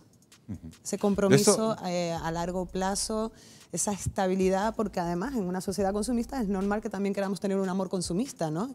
Y tener a alguien para toda la vida es como, wow, esto es todo lo que voy a vivir, no voy a avisar a nadie más, no voy a probar con nadie más, no voy a... Esta estabilidad, esta relación estable hace que en una sociedad como la actual se pierda esa sensación de autonomía. Era lo que estábamos hablando un poco antes. ¿Alguna vez encontramos el amor? Bueno, deseamos, como estábamos hablando, que dure para toda la vida. Eso es en apariencia. Lo cierto es que a medida que pasa el tiempo, muchos matrimonios acaban sufriendo, como decimos, un desgaste que acaba desembocando, Laura, en ruptura. Así es, Miguel Ángel, en la vida nada dura para siempre y el matrimonio no es una excepción. Ya sabemos que Canarias es la comunidad autónoma donde más divorcios se producen por habitante, pero ¿cuál es el retrato robot de esas parejas que deciden acabar con su relación? Según los últimos datos disponibles del INE, correspondientes al año 2020, la edad más habitual, tanto para divorciarse como para separarse, oscila entre los 40 y 49 años. En el caso de las mujeres, la edad promedio de divorcios de 45 años, mientras que en los hombres ronda los 48. Además, la duración media de un matrimonio en nuestro país se sitúa en los 16 años y 6 meses. Entre las relaciones que fracasan, un tercio de los divorcios se producen en matrimonios de más de 20 años y el 65% afectan a parejas que llevan más de 10 casadas. Aunque quizá el dato más positivo es que la mayoría de los divorcios, más del 81%, son de mutuo acuerdo. Otro dato que destaca es que el 42% de quienes se divorciaron o se separaron no tenían hijos y otro 46% tenía descendientes menores de edad. Y cuando tuvo que dirimirse la tutela de los hijos, la mayoría de las veces, un 54,5% se concedió a la madre, aunque la custodia compartida se otorgó en el 41,4% de los casos. Un notable incremento si tenemos en cuenta que en 2007 fue el primer año en el que el Instituto Estadístico incluyó esta información, la custodia compartida solo se otorgó en el 9,7% de las ocasiones. Miguel Ángel, un dato importante, sobre todo si tenemos en cuenta precisamente estas separaciones de mutuo acuerdo cuando hay hijos de por medio. Gracias por el dato, porque le voy a preguntar a la abogada que tenemos en la mesa. Cuando se produce un divorcio y hay hijos de por medio, lo ideal es separarse, en eso estamos todos de acuerdo, de mutuo acuerdo. Pero aunque desde 2011 la custodia compartida se considera la situación más idónea, la custodia en favor de la madre sigue siendo la solución más común. ¿Por qué? No, mira, ahora a partir del 2011, que se estableció en el Tribunal Supremo las sentencias y se creó una jurisprudencia donde se establece como prioridad en todos los casos la guardia y custodia compartida, en caso de que los padres puede ser de mutuo acuerdo o puede ser contencioso. Si es de mutuo acuerdo, pues si es de mutuo acuerdo es lo que ellos decidan. Generalmente siempre cuando vienen a un despacho de abogados siempre se intenta que se sea de mutuo acuerdo y entonces se llega a un acuerdo que ellos hagan su propio convenio regulador. Porque en una separación, en un divorcio, esto no se puede decir, ay, yo quiero un divorcio como mi vecina o como fulanita que tiene un divorcio. No, esto es un traje a medida para cada pareja y cada pareja tiene que hacer su propio convenio regulador. Entonces, lo que se dice en un despacho de abogados, sobre todo matrimonialista, es que cada pareja intente hacer su propio convenio, su propia regulación. Entonces, en un convenio se sientan y dicen, y pueden llegar a un acuerdo de decir, oye, yo prefiero que los hijos estén con la madre, porque el padre tenga mucho trabajo. Pero mayoritariamente, brevemente, pero si se van mayoritariamente, juzgado, aunque la jurisprudencia diga lo que diga, que dice que a partir de 2011, mayoritariamente no están con la madre. No.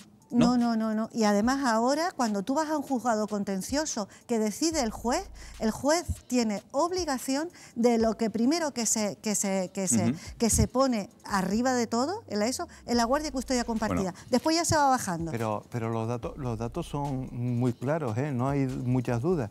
Hay 2 millones de hogares en España con un progenitor y hijos. Y el progenitor, en el 90% de los casos, es una madre, no es un padre. Quiere decir que tenemos en herencia... Madres solteras, madres como madres con hijos, solteras, casadas, divorciadas, separadas. Estamos hablando, Leopoldo, de menores. Me gustaría preguntarle a este lado de la mesa a los psicólogos, Juan, Ana.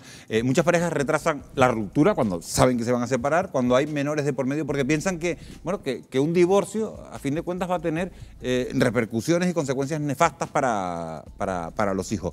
¿Cómo se minimiza el daño a los hijos en estos procesos?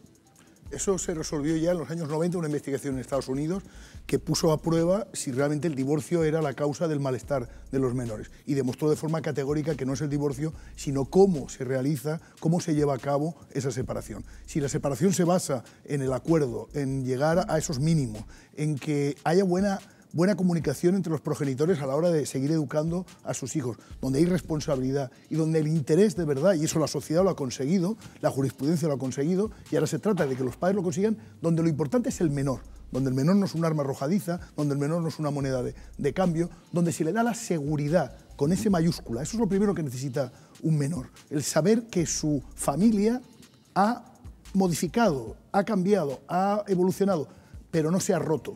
Me gustaría hacerle una pregunta a Ana Paredes, que es especialista, experta en terapia de pareja. ¿Es preferible, Ana, para un niño, unos padres separados que vivir en una familia que está en permanente conflicto? Desde luego que sí, desde luego que sí. El divorcio en sí no es negativo, la complicación para un menor es directamente proporcional a la estabilidad emocional de los adultos que se separan. Cuando dos adultos generan un contexto en un ambiente destructivo, esto es mucho peor para el menor que vivir con dos adultos separados en un contexto más tranquilo. Obviamente que claro, sería es que muchas veces los padres dicen, bueno, cuando el niño, hasta que el niño no tenga 18 no nos separamos, hasta que el niño no sea grande no nos separamos. Y a lo mejor, si estamos en una situación de conflicto, es mejor la separación. Es mejor, desde luego. Y de ahí las estadísticas que también comentaba Laura, ¿por qué aumenta la cantidad de divorcios a partir de una determinada edad? Porque mis hijos ya son autónomos.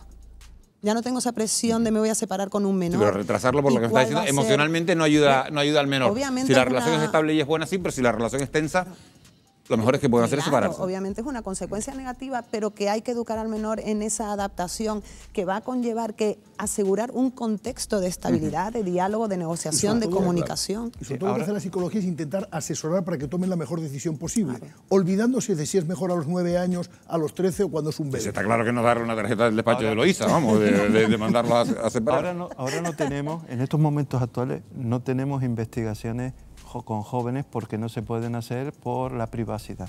Pero hace unos años, cuando todavía se podían hacer investigaciones y se le preguntaba a los jóvenes en la escuela, las respuestas que daban, las respuestas que tenemos es que la mayoría de los chicos, de los niños y niñas que vivían en casas donde había problemas, deseaban la separación de sus padres. No es una cuestión de los padres, sino que sus hijos decían que necesitaban, interesante, Leopoldo, lo que acabas de contarse. Tener vida en su casa, porque en su casa era un infierno. Hemos llegado Eso a... es una cuestión importante, pero ahora de esos datos son más difíciles de encontrar porque no tenemos la capacidad de preguntarles a los hijos por ese tipo de situación. Pero y en los juzgados lo que prevalece es el interés del menor siempre. Siempre. Bueno, hemos llegado a la ruptura y tras una ruptura muchas personas optan por buscar una nueva relación. Ya conocen el dicho, un clavo saca a otro clavo. Y una buena forma de encontrar esa nueva chispa es a través de aplicaciones de citas como Tinder, Grindr o Mythic, una industria que mueve cada año miles de millones de euros y que promete ayudarnos a encontrar el amor. Pero, ¿de verdad es sencillo dar con una pareja estable a través de Internet? Lo vamos a abordar en un minuto, justo a la vuelta de publicidad. Vamos a ver.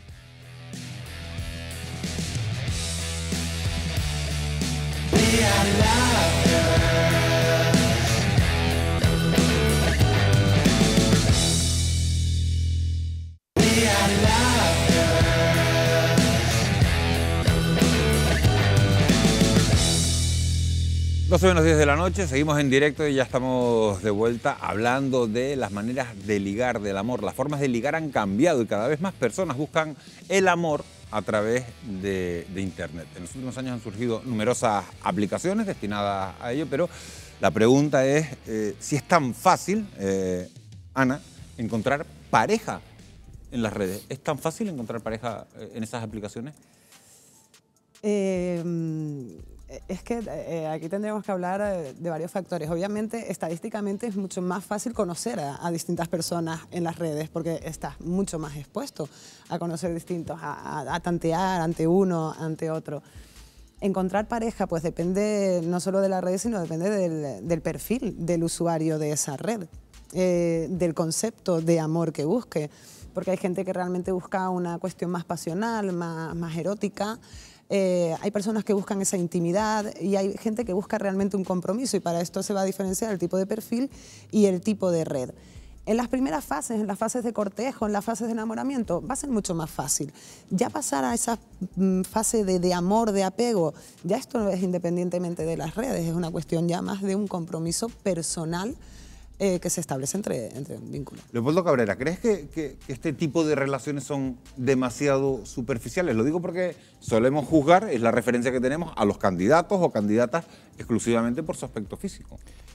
Es un primer punto, pero no solamente es el aspecto físico. Algunas de estas redes emparejan a las personas en función de otras características personales. No es una cita ciegas, por decirlo así, sin conocer qué tipo de aficiones, qué tipo de comportamientos, ilusiones, estudios, trabajos, etcétera. O sea que digamos que el camino no está del todo ligado a una cuestión física, aunque eso puede aparecer. También se emparejan por edades, se emparejan por otras circunstancias. La cosa es complicada porque Ana lo dice, yo creo que con una cuestión, no hay convivencia, porque la parte virtual es una parte, por decirlo así, idílica, pero la realidad marca otro plano y hasta que no llega la convivencia no podemos pasar a ese segundo plano. Juan Capafón, hay un dato que me llama mucho la atención y es que el 42% de los españoles utiliza su teléfono para tratar de encontrar el amor y muchos de ellos se conectan a las aplicaciones varias veces al día. ¿Por qué es tan adictivo? ¿Por qué son tan adictivas estas plataformas? Bueno, porque el amor precisamente tiene ese componente sanamente adictivo, que es que nos da un nivel de bienestar, de endorfinas, de placer. Si se ponen en marcha todos los mecanismos de placer, afortunadamente, entre otras cosas porque, insisto, nuestra especie necesitaba de esa pasión para que siguiera permaneciendo y siguieran teniendo crianza.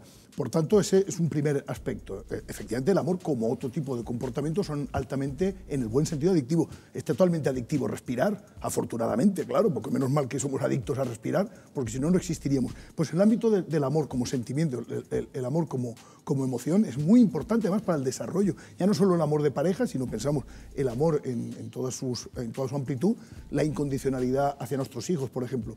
Por tanto, es normal que sea así. Yo simplemente quería puntualizar muy rápidamente. A ver, todas estas nuevas tecnologías son nuevas herramientas, pero como eran las Ramblas en Santa Cruz o Santa Catalina hace 50 o 60 años. Es decir, el ser humano siempre ha buscado algún tipo de herramienta para conocer a otro ser humano, enamorarse y vivir juntos. Es decir, esto va en nuestro ADN. Bueno, lo cierto es que esas plataformas, esas aplicaciones bien utilizadas, las citas online, pueden abrir una ventana para conocer gente nueva fuera de nuestros circuitos sociales habituales. Pero, ¿cómo intentar que nuestra búsqueda tenga éxito? Laura de Pablo nos va a dar las claves con la ayuda del psicólogo Iván Pérez. Así es, Miguel Ángel. Más de 26 millones de personas usan una de las aplicaciones más famosas, Tinder, aunque no todos encuentran ahí realmente lo que buscan. Para tener algunas ideas de cómo usar estas plataformas, nos acompaña esta noche el psicólogo Iván Pérez. Iván, buenas noches. Hola, buenas noches, Laura. La primera pregunta, ¿cuál es la clave para empezar a usar estas aplicaciones y encontrar en ellas una pareja? Lo primero es necesitarlas, básicamente. Y necesitarlas significa también entender que el mundo ha cambiado y que el mundo ya no es solamente analógico, físico, sino que también tenemos nuestro sujeto digital. Y por lo tanto tenemos que ir a los nuevos bares, y los nuevos bares son las aplicaciones. Tinder de ambiente muy heterosexual, Grindr guapa de ambiente más homosexual, Poliamor y de ambientes más de relaciones abiertas, poliamor, la que queramos. Pero lo primero es necesitarlas y, por supuesto, saberlas usar, saber hablar el lenguaje de las aplicaciones para ligar. Lo primero que se fijan los usuarios de estas aplicaciones es la foto de perfil, pero ¿cómo elegimos una buena foto de perfil? Pues mira, vamos a elegir la foto de perfil exactamente como elegimos nuestra ropa para ir a un bar. Es decir, te vas a poner algo adecuado. Y como eso va muy rápido, la otra persona va a poderte ver básicamente en los ambientes en los que tú te quieras comunicar. Una foto en un primer plano más o menos, una foto con un poquito de distancia para que se te vea de cuerpo entero y una foto haciendo algo que tú quieras transmitir que te guste. Deporte, pateos, bares, noche, lo que te guste, pero esas imágenes son un discurso dentro de la aplicación. Mínimo 3, máximo 7 para no aburrir, y a partir de 7 nos lanzamos a otras aplicaciones. Una vez elegidas las fotos tenemos que rellenar un perfil. ¿Cuál es la mejor manera para hacerlo? Mira, el perfil tiene que ser realista, ¿vale? Porque vamos a saltar de una aplicación digital al mundo real. Si en lo digital pones las expectativas aquí arriba y te pasas con los filtros y el Photoshop, cuando llegue la realidad, la caída va a ser brutal. Así que el perfil tiene que decir la verdad, porque después eso es lo que se va a mantener en el tiempo. Y la verdad justa, es decir, lo suficiente para provocar algún atractivo con tu target, con tus objetivos, con la gente que coincide contigo. Hablas, Iván, de ser sinceros, pero ¿dónde está el límite para no contar más de lo que no queremos, teniendo en cuenta que estas aplicaciones la usan personas que no conocemos? Mira, no hay una norma, la verdad es que no hay una norma para esto, porque los criterios de privacidad son muy individuales. Hay gente que le gusta exponerse más y gente que se expone menos. Hombre, por sentido común uno no pone direcciones, números de teléfono de trabajo, no pone datos donde alguien que no entiende muy bien cómo relacionarse con otras personas puede usar. Pero uno cuenta hasta la profundidad que desea ser conocido en función de los límites de privacidad de cada uno. Y por último, una de las cosas también que hay que tener en cuenta son los riesgos a la hora de usar estas aplicaciones. ¿Cómo evitar caer en una estafa de alguien que está al otro lado de esa red? Mira, las estafas en aplicaciones de ligue y en cualquier aplicación en Internet y el mundo real son muy habituales. Aprender a manejar la red es fundamental para no caer en estas estafas. Si tú crees que 7 chicas rusas van a ligar contigo por tu primera foto de perfil, te tienes que tratar otras cosas, ¿vale? Es decir, hay estafas que son muy ligeras, muy evidentes, cuando alguien entra directamente a conocerte con frases muy estándar, cuando pones una pregunta. Un truco es poner una pregunta de difícil respuesta estándar y si la respuesta que te da, deseo conocerte inmediatamente, dame tu contacto, ya sabes que eso es una estafa, ¿vale? Requiere un poco de calorcito antes de quedar con alguien físicamente. Bueno, Iván, muchísimas gracias, no nos queda más tiempo. Gracias por acompañarnos y darnos estos pequeños tips para aquellos que quieran usar estas aplicaciones. Miguel Ángel. Bueno, pues estamos hablando de las redes sociales, quedan escasos minutos para terminar el programa y no me gustaría marcharnos de aquí hoy sin preguntarles a nuestros invitados de la mesa, sin preguntarles a ustedes si han utilizado estas aplicaciones para ligar, si las han utilizado o si las utilizarían en caso de estar solteros, porque no conozco el estado de cada uno. Si miras para mí... Miro para ti porque he mirado para ti casualmente, claro, pero vamos. yo tengo pareja y llevo muchos años con ella, no he buscado ni he visto este tipo de... Si estuvieras soltero, ¿las utilizarías, Leopoldo? Pues no lo sé, no lo sabría, no tengo una respuesta para decirte, pero sí te puedo decir que sí utilizo redes sociales muy frecuentemente, con lo cual es probable que eso pudiera estar en la óptica, ¿no? Eloísa. Pues mira, yo, como te estaba comentando hace un minuto, he visto en la serie Netflix un documental que pone El estafador de Tinder y me he quedado loca. El estafador de Tinder, que es una de las redes sociales que se utiliza para buscar pareja. Aquí. Uno que se hace pasar por ser millonario y cómo caen todas las chicas detrás de él y le sacan dinero. ¿Utilizarías la red? No te escapes. Pues mira, no lo sé, porque después de ver eso me dio como un cierto respeto, ¿no? Sí. Porque es como todo tan fantasioso, el creerte. Es tan fácil mentirte y tú creer y jugar con tu... Juan Capafón, nos queda un minuto, así que en 20 segundos. Yo utilizaría hasta mi perro que ladrara bien de mí. Que ladrara bien de ti, eso está muy bien. Quiero decirte, por supuesto, si yo estuviera soltero, esto no está saliendo en la antena, ¿verdad? No. Vale. Claro, evidentemente yo creo que si estamos en un momento donde necesitamos o queremos tener una nueva relación, usaríamos las herramientas que sean más utilizables. Ana Paredes. No. ¿No las utilizaría? Ni las he utilizado, ni las utilizaría y podría hacerlo ahora mismo, después de 15 años de relación, pero soy más de encontrar a alguien a buscar. Bueno, pues ya lo saben. Sí, no. ¿Las utilizarían ustedes? Eso es lo importante. Señores, nos vamos, no tenemos tiempo para más. Ojalá que todo lo que hayamos contado aquí esta noche les haya servido para hacerse una opinión sobre estos asuntos. Gracias por su compañía, que tengan un muy feliz descanso y volvemos a encontrarnos aquí dentro de 7 días. No nos fallen. Buenas noches.